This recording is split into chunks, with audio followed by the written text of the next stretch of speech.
Ya, selamat datang di Excel Sheet. Di sini saya akan menjelaskan tentang cara menggunakan fungsi if. Fungsi if terdiri dari 3 argumen teman-teman, yaitu tes logika, kondisi terpenuhi, dan kondisi tidak terpenuhi. Jika saya mengetik fungsi if, maka yang muncul adalah ini: logical test, value if true, dan value if false. Jika argumen yang pertama, yaitu logical test ini, bisa terpenuhi, maka kriteria yang ada di value if true ini akan muncul. Namun jika tidak terpenuhi, maka sebaliknya ya value if false ini yang akan muncul. Kita langsung coba saja. Sini saya menyediakan nama dan nilai, dan hasilnya akan kita letakkan adalah lulus dan tidak lulus.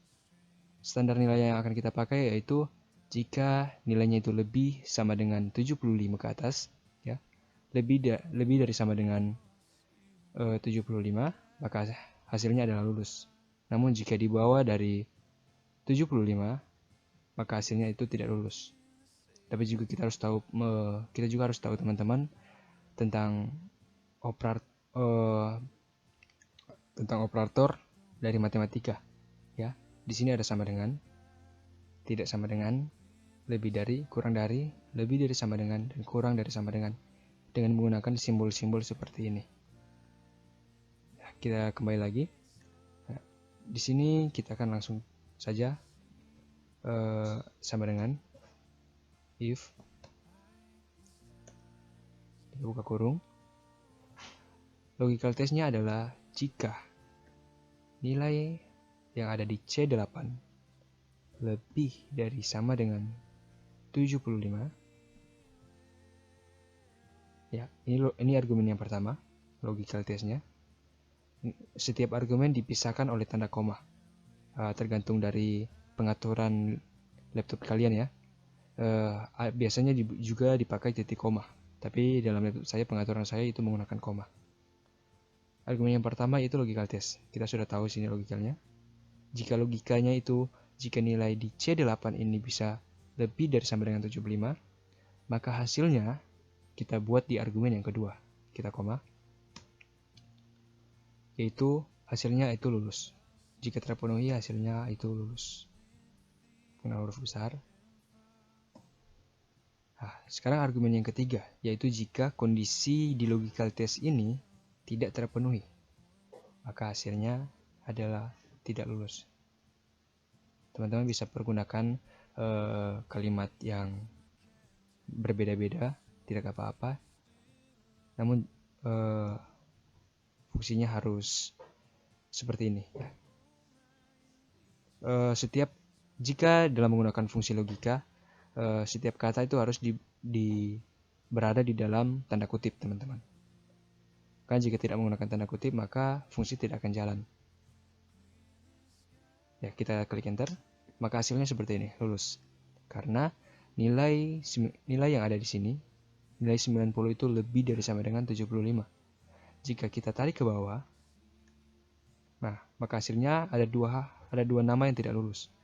Karena nilai yang bernama Charlie ini, nilainya 60 ini di bawah dari nilai 75. Sedangkan delta, kenapa dia disebut lulus? Karena fungsi yang kita pakai adalah lebih dari sama dengan, yang berarti nilai 75 terhitung sebagai kondisi yang terpenuhi, yaitu lulus. Ya, teman-teman bisa ngerti sampai sini. Kita bisa coba sekali lagi dengan menggunakan bahasa operator yang berbeda, simbol operator yang berbeda. Coba kita menggunakan jika nilainya itu lebih dari 90. Mohon maaf, nilai 90 hanya satu sini. Jika nilainya lebih dari 60, maka hasilnya itu adalah hebat. Dan jika di bawah 60, maka hasilnya itu kurang. Kita coba saja itu ya. Oke. Ketik sama dengan if, buka kurung.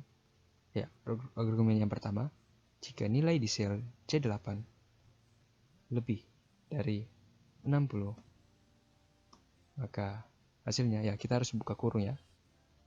Maksudnya buka kutip.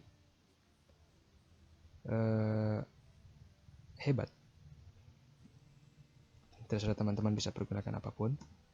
Baru jika kondisi tersebut tidak terpenuhi, maka hasilnya kurang.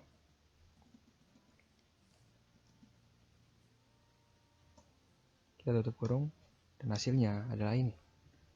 Kita tarik ke bawah, dan ya, inilah jadinya. Ya, dan teman-teman, seringkali juga terdapat beberapa kesalahan dalam penggunaan fungsi if.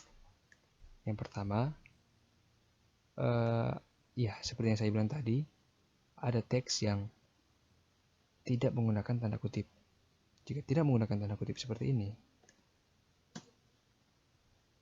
maka hasilnya tidak terbaca. Oleh sebab itu, harus menggunakan tanda kutip. Dan biasanya juga, jika fungsi if yang banyak yang menggunakan fungsi if yang ganda, fungsi if ganda, sampai jadi sangat banyak, sampai terkadang ketidaktelitian sehingga membuat terkadang ada double komanya sehingga fungsinya tidak jalan, atau komanya malah nggak ada. Nah, fungsinya jadi kurang tidak terpenuhi. Oleh sebab itu, teman-teman harus teliti dalam menggunakan fungsi logika ini. Ya, sekian dari apa yang bisa saya sampaikan, teman-teman. Mohon maaf untuk kekurangannya. Jika ada pertanyaan atau saran, teman-teman bisa tanya di kolom komentar. Sekian dari saya, sampai jumpa di video selanjutnya.